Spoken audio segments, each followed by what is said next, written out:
नमस्कार, मैं हूं हरिशंकर व्यास। सेंट्रल हॉल में आपका स्वागत है। दुनिया का नंबर 1 महाबली देश अमेरिका राजनीतिक तौर पर हंगामी मोड़ पर है। साल के आखिर में राष्ट्रपति चुनाव है। इस चुनाव के जो 2 उम्मीदवार तय हुए हैं वे अमेरिकी इतिहास की अपूर्व घटना है। डेमोक्रेटिक पार्टी की तरफ से हिलेरी क्लिंटन उम्मीदवार है, इतिहास की पहली महिला उम्मीदवार। दूसरी तरफ रिपब्लिकन पार्टी से डोनाल्ड ट्रंप है। ट्रंप भी अमेरिका के चुनावी इतिहास के अजूबा है। पार्टी के उम्मीदवार बनने से पहले ही खुद उनकी पार्टी में और देश में इतना विवाद हुआ, आपस में लोग ऐसे भिड़े कि ट्रंप को लेकर 10 तरह की चिंताएं बनी हुई है। अरबपति कारोबारी ट्रंप के रिपब्लिकन उम्मीदवार बनने की संभावना 0 थी, लेकिन वे हिलेरी से पहले अपनी पार्टी के प्रत्याशी बने। उन्होंने अपना चुनाव प्रचार शुरू कर दिया। शुरुआती हिचक के बाद अब रिपब्लिकन पार्टी उनके पीछे एकजुट है। ठीक विपरीत हिलेरी क्लिंटन को डेमोक्रेटिक पार्टी का नेचुरल उम्मीदवार माना जा रहा था। पार्टी में उनके खिलाफ हल्के विरोधी थे, मगर खुद को डेमोक्रेटिक सोशलिस्ट कहने वाले सैंडर्स ने हिलेरी क्लिंटन को कड़ी टक्कर दी। मतलब उल्टे डेमोक्रेटिक पार्टी में फूट और बिखराव बना। उस नाते हिलेरी क्लिंटन बनाम ट्रंप का अब जो मुकाबला है उसमें लड़ाई कांटे की होनी है। यह मानकर नहीं चलना चाहिए कि हिलेरी क्लिंटन मजे से ट्रंप को हरा देगी। ट्रंप की आक्रामकता, बड़बोलापन और मुस्लिम आबादी के खिलाफ 2 टूक स्टैंड अमेरिकियों को अपील कर सकते हैं। तभी पूरी दुनिया के लिए हिलेरी क्लिंटन बनाम ट्रंप का मुकाबला गंभीर है। अमेरिका में अगले 6 महीने राजनीतिक की धमाल होगा और बहस दुनिया में होगी। मोटे तौर पर आज हिलेरी क्लिंटन का पलड़ा भारी माना जा रहा है, पर यह सोच प्राइमरी चुनाव जैसी है। आज इस सब पर चर्चा है, मगर उससे पहले गपशप और खास सुर्खियां। शुरुआत सियासी गपशप से करते हैं।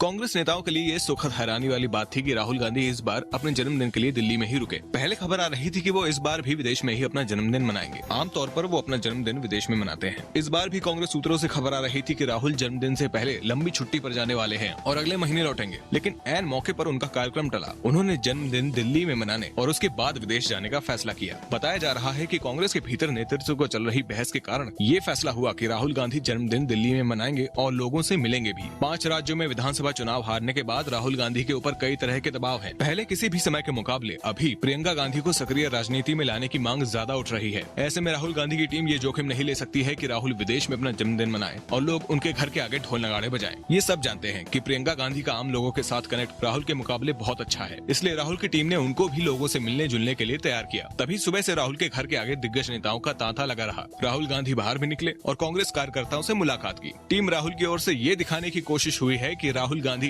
असली ताकत है और पार्टी उनके पीछे एकजुट है।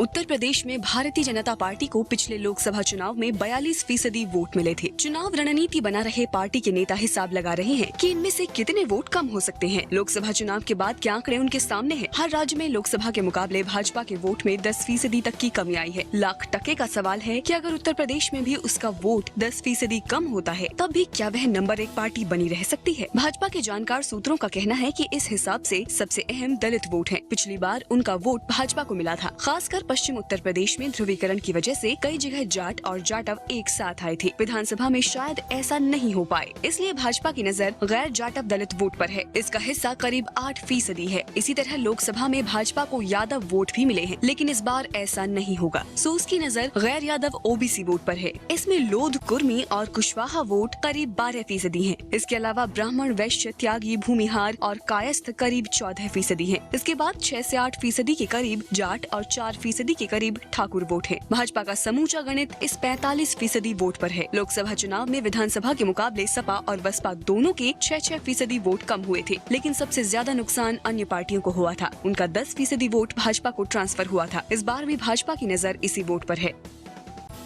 भारतीय रिजर्व बैंक के गवर्नर रघुराम राजन दूसरा कार्यकाल नहीं ले रहे हैं या सरकार उन्हें दूसरा कार्यकाल नहीं दे रही है, इसका रहस्य गहरा गया है। राजन ने जिस तरह से बयान दिया उससे लग रहा है कि सरकार उनको दूसरा कार्यकाल या कम से कम 2 साल का कार्यकाल और देना चाहती थी, लेकिन वो उसके लिए तैयार नहीं है। लेकिन भाजपा के जानकार सूत्रों का कहना है कि सरकार में पहले ही ये सोच बन गई थी कि उनको 4 सितंबर को रिटायर होने देना है और उससे पहले एक सर्च कमेटी बनाकर नए गवर्नर का नाम तय करना है। तभी भारतीय स्टेट बैंक की प्रमुख अरुंधति भट्टाचार्य के नाम की चर्चा पहले ही शुरू हो गई थी। सरकार रिजर्व बैंक की पहली महिला गवर्नर बनाने की तैयारी में थी। भाजपा सांसद सुब्रमण्यम स्वामी अगर चिट्ठी लिखकर आरोप लगाकर विवाद खड़े नहीं करते तो राजन की विदाई बहुत सम्मानजनक और शांतिपूर्ण तरीके से हो जाती, लेकिन स्वामी ने पूरे मामले को विवादित बना दिया। स्वामी इस बात का श्रेय लेना चाहते हैं कि उन्होंने राजन को दूसरा कार्यकाल नहीं मिलने दिया, लेकिन असल में सरकार में पहले ही इस पर सहमति थी। बताया जा रहा है कि सरकार के 3 मंत्री रिजर्व बैंक की नीतियों से संतुष्ट नहीं थे। नीतिगत ब्याज दरों पर राजन का अड़ियल रुख भी सरकार के कई मंत्रियों को रास नहीं आ रहा था, इसलिए उनकी विदाई पहले से तय थी। अब आज की सुर्खियां ये लीक से कुछ हटकर है और इनसे देश की दशा दिशा को बूझ सकेंगे।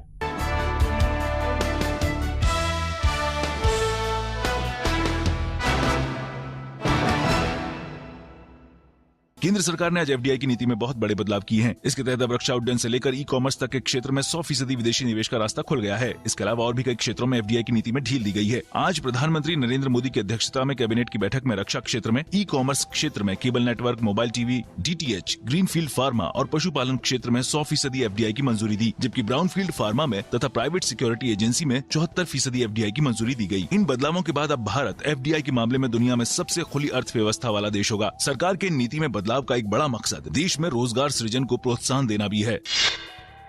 दिल्ली से भाजपा के सांसद महेश गिरी आज आप के राष्ट्रीय संयोजक व दिल्ली के मुख्यमंत्री अरविंद केजरीवाल के आवास के बाहर धरने पर बैठे। महेश गिरी को सपोर्ट करने भाजपा के सांसद सुब्रमण्यम स्वामी और सांसद मनोज तिवारी भी पहुंचे। गिरी के धरने पर बैठने के बाद केजरीवाल ने कहा कि अब ये फैसला हो जाना चाहिए कि कौन भारत की धरना पार्टी है। उन्होंने कहा कि एक ईमानदार अधिकारी की हत्या हो गई। भाजपा का ये सिस्टम है कि जो हत्या करे उसे केजरीवाल के घर के सामने धरने पर बैठा दो। केजरीवाल ने कहा कि पुलिस महेश गिरी को गिरफ्तार करके जांच करे, लेकिन पुलिस इसकी जांच नहीं कर रही है क्योंकि उसके ऊपर भाजपा का दबाव है। गौरतलब है कि 16 मई को एनडीएमसी के अधिकारी एमएम खान की गोली मारकर हत्या कर दी गई थी। इस हत्या के मामले में केजरीवाल ने महेश गिरी और एनडीएमसी के वाइस प्रेसिडेंट करण सिंह तंवर पर आरोप लगाते हुए कहा था कि इस हत्या में इन दोनों का हाथ है, जबकि इस हत्या मामले में पिछले हफ्ते दिल्ली पुलिस ने गिरी और तंवर को क्लीन चिट दे दी थी। इस मामले में महेश गिरी ने केजरीवाल को बहस की खुली चुनौती भी दी थी।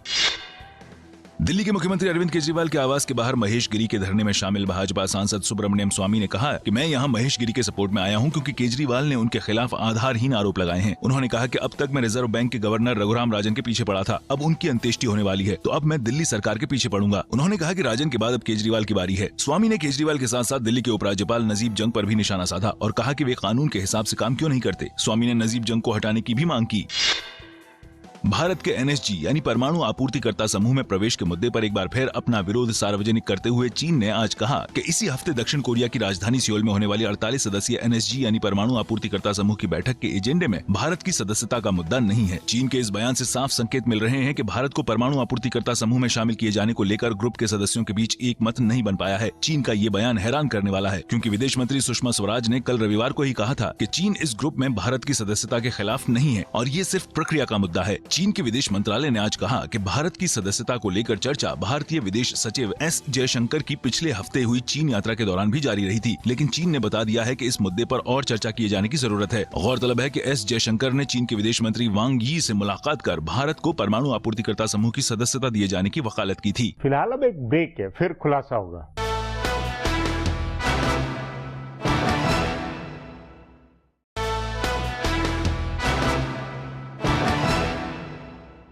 तथ्य है कि डेमोक्रेटिक प्राइमरी कॉकस में बहस का एजेंडा हिलेरी क्लिंटन के विरोधी सैंडर्स ने तय किया।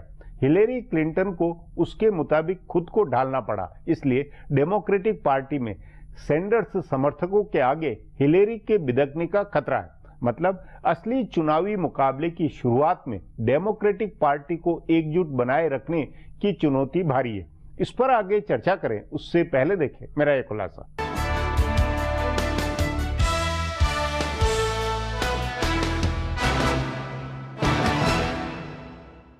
इस बार नवंबर में जब अमेरिकी नागरिक अपना राष्ट्रपति चुनने के लिए वोट करेंगे तो उनके सामने इतिहास बनाने का मौका होगा। 8 साल पहले भी उन्होंने इतिहास बनाया था जब उन्होंने अमेरिका की आजादी के 234 साल बाद पहला अश्वेत राष्ट्रपति चुना। अब पहली महिला राष्ट्रपति चुनने का मौका है। प्राइमरी की लंबी लड़ाई के बाद डेमोक्रेटिक पार्टी ने हिलेरी क्लिंटन को अपना उम्मीदवार चुन लिया है। हालांकि उन्हें टक्कर देने वाले सीनेटर बर्नी सैंडर्स ने अभी अपने को रेस से बाहर नहीं किया है और न ही हिलेरी की उम्मीदवारी का समर्थन किया है। वे अपनी लड़ाई को डेमोक्रेटिक पार्टी के कन्वेंशन तक ले जाना चाहते हैं। दूसरी ओर ग्रैंड ओल्ड पार्टी यानी रिपब्लिकन पार्टी की ओर से डोनाल्ड ट्रंप उम्मीदवार बन गए हैं। उम्मीदवारी की लड़ाई में उन्होंने अपने प्रतिद्वंदियों को बहुत पहले पीछे छोड़ दिया था। हालांकि पहले कहा जा रहा था कि ट्रंप को रिपब्लिकन पार्टी में समर्थन नहीं मिलेगा। पार्टी के ज्यादातर नेता उनके खिलाफ थे, लेकिन उनके कट्टरपंथी विचारों, मुस्लिम विरोधी बयान और अमेरिकी लोगों के रोजगार बचाने की चिंता ने एक बड़े वोट बैंक को उनके पीछे एकजुट किया। सो नवंबर का मुकाबला हिलेरी बनाम ट्रंप का है। महिलाओं, मुसलमानों और बाहरी लोगों के प्रति अपनी राय के कारण ट्रंप सारी दुनिया के सेकुलर और लिबरल नेताओं के निशाने पर हैं। ब्रिटेन से लेकर यूरोप तक के कई देशों ने उनका विरोध किया है, लेकिन इससे उनके ऊपर कोई असर नहीं हुआ है। उन्होंने ये भी कहा है कि अगर वे जीते तो उत्तर कोरिया के तानाशाह किंग जोंग उनको अमेरिका बुलाएंगे। उनका ये बयान शांति और लोकतंत्र को पसंद करने वालों को चिंता में डालने और काफी हद तक डराने वाला है। तभी ये सवाल उठा है कि हिलेरी और ट्रंप जब आमने सामने होंगे तो प्रेसिडेंशियल बहस होगी तो वे किन मुद्दों पर ज्यादा बहस करेंगे। हिलेरी के प्रतिद्वंदी बर्नी सैंडर्स ने प्राइमरी के दौरान उदार समाजवादी एजेंडा आगे किया था। वे अमेरिका में लगातार अमीर होते जा रहे अमीरों पर सवाल उठाए थे। आर्थिक विषमता दूर करने का वादा किया था। इससे उन्हें नौजवानों का समर्थन मिला था, लेकिन माना जा रहा है कि ट्रंप के साथ मुकाबले के दौरान ये मुद्दे गौण हो जाएंगे। पहले हिलेरी इन मुद्दों पर सैंडर्स से अलग राय रखती हूँ, लेकिन सैंडर्स के समर्थक उनके मुकाबले ट्रंप का चुनाव नहीं कर सकते। तभी कहा जा रहा है कि अंत में सैंडर्स समर्थक मतदाता भी हिलेरी का साथ देंगे। नवंबर चुनाव में सारी बहस इस बात पर सिमटेगी कि अमेरिकी समाज अपने मौजूदा स्वरूप को बचाए रखने के लिए वोट करता है या ट्रंप के बताए रास्ते पर चलकर एक बंद समाज बनने की ओर बढ़ता है। चुनाव के दौरान बहस में ये मुद्दा भी रहेगा कि अमेरिका सबसे मजबूत और उदार लोकतंत्र को बचाए रखता है या आर्थिक और सामाजिक दोनों स्तरों पर अपने खोल में बंद होता है। इसमें संदेह नहीं कि अमेरिका के हर नेता के लिए अमेरिका फर्स्ट की ही नीति सबसे प्रमुख है। इसी नीति की वजह से रिपब्लिकन राष्ट्रपति जॉर्ज बुश ने अफगानिस्तान से युद्ध छेड़ा था और इसी नीति के कारण डेमोक्रेटिक राष्ट्रपति बराक ओबामा ने खाड़ी देशों में लंबी लड़ाई लड़ी है। ये जरूर है कि रिपब्लिकन और डेमोक्रेट दोनों के तरीके अलग होते हैं, लेकिन इस बार मुकाबला दोनों पार्टियों के सिद्धांतों से ज्यादा दो व्यक्तियों के चेहरों पर होगा।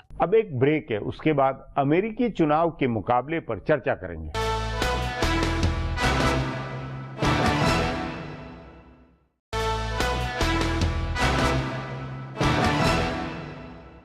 अरबपति कारोबारी ट्रंप का रिपब्लिकन उम्मीदवार बनना अपने आप में बड़ी उपलब्धि है। उनके चुनाव प्रचार से मखौल उड़ा, उससे टकराव बना, मगर अंत में वह अधिक प्रभावी साबित हुआ है। उनकी लोकप्रियता अब पार्टी और बाहर दोनों तरफ बढ़ रही है।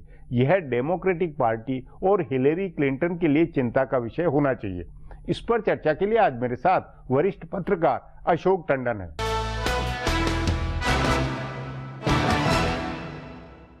अशोक जी, अमेरिका में राष्ट्रपति चुनाव में अब डोनाल्ड ट्रंप और हिलेरी क्लिंटन में मुकाबला हो रहा है, तो इससे पहले जो प्राइमरी चुनाव हुए थे उसमें दोनों पार्टियों के भीतर जो कलह थी, जो झगड़े थे, क्या अब ये माना जाए कि वो खत्म हो गए होंगे और दोनों उम्मीदवारों के पीछे उनकी पार्टियां एकजुट होकर खड़ी हो गई है?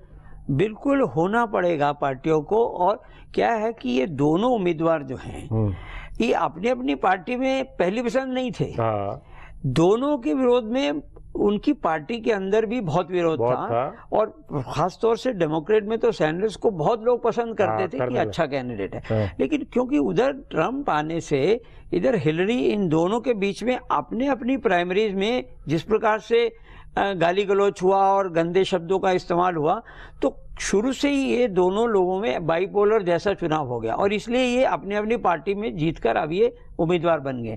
तो जब एक बार पार्टी का उम्मीदवार तय हो जाता है तो पूरी पार्टी उसके पीछे लग जाती है, लेकिन क्योंकि मुकाबला फिर अब डेमोक्रेट और रिपब्लिकन के बीच में नहीं। लेकिन रिपब्लिकन पार्टी में ट्रंप को लेकर बिल्कुल ही समर्थन नहीं था। सब ये मान रहे थे कि ये तो जीत ही नहीं सकता, ये तो प्राइमरी से निकाल नहीं पाएगा और इसको इसको अगर ये पूरे डेलीगेट ले ले तो इसको शायद उम्मीदवार भी नहीं बनाए, उसके बावजूद रिपब्लिकन पार्टी ने इसको पूरे बहुमत के साथ उम्मीदवार बनाया और एकजुट भी पार्टी ज्यादा जल्दी पहले हो गई। देखिए यही स्थिति हिलरी क्लिंटन की भी थी अपनी पार्टी में। हाँ। उसको भी कोई पसंद नहीं करते थे बहुत लोग, और सैंडर्स के सपोर्ट में बहुत लोग थे, लेकिन अब क्योंकि ये तय हो चुका है इसलिए अब ये मैदान में दोनों आ गए हैं। इसमें सबसे ज्यादा इस बार जो खराब बात होने वाली है, ये कैंपेन बहुत गंदा होगा, बहुत गंदा कैंपेन होगा। और वो डोनाल्ड ट्रंप की पर्सनैलिटी के कारण, शख्सियत के कारण, दोनों एक दूसरे पर जिस प्रकार की वो भाषा का प्रयोग करते आ रहे हैं। लेकिन अभी जो लेटेस्ट रिपोर्ट आ रही है अमेरिका से ये है, दोनों पार्टियों के बीच में अपने अपने दल में ये बात आ रही है कि इस कैंपेन को गंदा ना होने दिया जाए। डोनाल्ड ट्रंप ने को भी अपनी भाषा पर संयम रखना चाहिए और हिलरी को भी थोड़ा सा सभ्य तरीके से चुनाव हो। लेकिन जिस प्रकार से मीडिया के ग्लेयर में ये चुनाव होता है, मुझे लगता नहीं है कि इसमें कोई बड़ा डिसेंट चुनाव होगा और काफ़ी गाली गलौच होगा। लेकिन कुल मिलाकर लग ये रहा है कि दोनों ही राष्ट्रपति के जो उम्मीदवार हैं ये अमेरिकन स्टैंडर्ड से उपयुक्त नहीं है। नहीं, ये उपयुक्त, ये पहली बार, और इसलिए दुनिया में भी इस चुनाव को लेकर ज्यादा कौतुक बना, ज्यादा फोकस बना। हाँ, इसलिए भी बना है क्योंकि शुरू से ही जैसी भाषा का प्रयोग हुआ है, तो अमेरिका में डिसेंट इलेक्शन कैंपेन होता है क्योंकि सारा कैंपेन टेलीविजन की डिबेट पर होता है। उसमें अगर इस प्रकार की अभद्र भाषा या ऐसा होगा तो लोग उसका लुत्फ लेंगे। लेकिन इस सब से जो विश्व राजनीति के मुद्दों के ऊपर जितनी बात जो ट्रंप ने है या हिलरी क्लिंटन है, ट्रंप कुल मिलाकर सब दुनिया के लिए बहुत ही कुछ अनहोनी स्थिति नहीं पैदा कर रहे। नहीं, उनका जिस प्रकार का अभी तक का व्यवहार रहा है उससे दुनिया में उनके प्रति कोई सहानुभूति होगी ऐसा नहीं लगता। नहीं, लेकिन इससे उनकी वहां अमेरिका के अंदरूनी राजनीति में तो पकड़ बनी है। नहीं, लेकिन इस पर अब बहस शुरू होगी क्योंकि वो जिस प्रकार की अल्ट्रा राइट की राजनीति कर रहे हैं उसको अमेरिकन भी सब पसंद नहीं करते हैं। देखिए आतंकवाद के खिलाफ आवाज नहीं, देखिए पसंद नहीं करते हैं, ये बात पहले दिन प्राइमरी के चुनाव में भी थी कि रिपब्लिकन पार्टी में पूर्व राष्ट्रपति कोई पसंद नहीं कर रहे थे, लेकिन चुन लिए गए और अच्छी मेजोरिटी से उम्मीदवार बने। आतंकवाद के खिलाफ बोलना एक बात है, लेकिन उस पर अमेरिकी सोसाइटी को डिवाइड कर देना रिलीजियस ग्राउंड पर या और कारणों से, ये अमेरिका की एकजुटता को भी खतरा है। लेकिन दूसरी तरफ समस्या क्या है कि हिलरी के बारे में भी एक अमेरिका में परसेप्शन है कि अमेरिका में महिला तो राष्ट्रपति बन ही नहीं सकती, तो पहले तो उसको वो तोड़ना है बैरियर। उसके बाद नीतिगत तरीके से जहाँ तक भारत का प्रश्न है, मैं समझता हूँ कि भारत के लिए हिलरी क्लिंटन ज्यादा अच्छी, वो तो डेमोक्रेटिक एक तरह से भारत के हमेशा अनुकूल रहे हैं। नहीं, उसके कारण व्यक्तिगत तौर पर भी जब से क्लिंटन के नहीं, लेकिन आप जॉर्ज बुश और बुश के साथ में एक हिसाब से देखा जाए तो भारत की ज्यादा पार्टी, रिपब्लिकन पार्टी के लोगों ने भारत की ज्यादा पिछले 10-15 सालों में ज्यादा मदद की, दो टूक मदद की। नहीं, लेकिन बुश सेकंड, दूसरे बुश का इरा छोड़ दो, उससे पहले शुरू से भी कभी रिपब्लिकन भारत के प्रति ठीक नहीं रहे हैं। आपके अनुसार अमेरिका के इस चुनाव में वहां के बहस के मुद्दों में मुख्यतः कौन कौन से आप देखिए, जो डोनाल्ड ट्रंप कोशिश कर रहे हैं कि अमेरिकी पब्लिक ओपिनियन को वो एक फार राइट की तरफ ले जाएं, वो एक ऐसी चीज है जिस पर वो इलेक्शन लड़ना चाहते हैं। वो फार राइट भी और कैपिटलिस्ट वाला वो भी, दोनों मामले में दोनों, क्योंकि वो बिल्कुल पूंजीवाद भी, और लेकिन उससे वो जिस प्रकार से भारतीयों की नकल उतार रहे हैं या और लोगों के बारे में, उससे वो कटुता भी पैदा हो गई। और मुझे कुल मिलाकर लग रहा है कि इस बार बहुत लंबे अरसे के बाद बड़ा हल्का फुल्का अमेरिकी चुनाव अभियान होगा। नहीं, लेकिन मुद्दे तो गंभीर होंगे, मुद्दों में तो, क्योंकि मुद्दों में टकराव तो होगा, टकराव होगा, लेकिन उसमें अमेरिका के लोगों के भी हित को पहले देखना पड़ेगा।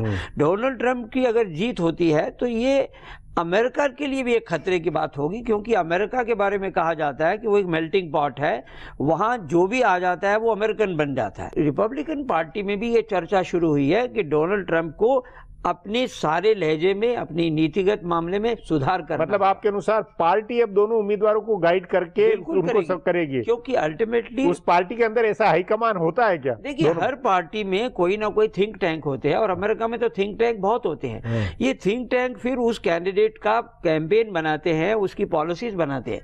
अब तक जो डोनाल्ड ट्रंप बोलते आए हैं वो उनकी व्यक्तिगत राय थी। अब आगे से जो वो बोलेंगे वो रिपब्लिकन पार्टी की नीतिगत राय होगी।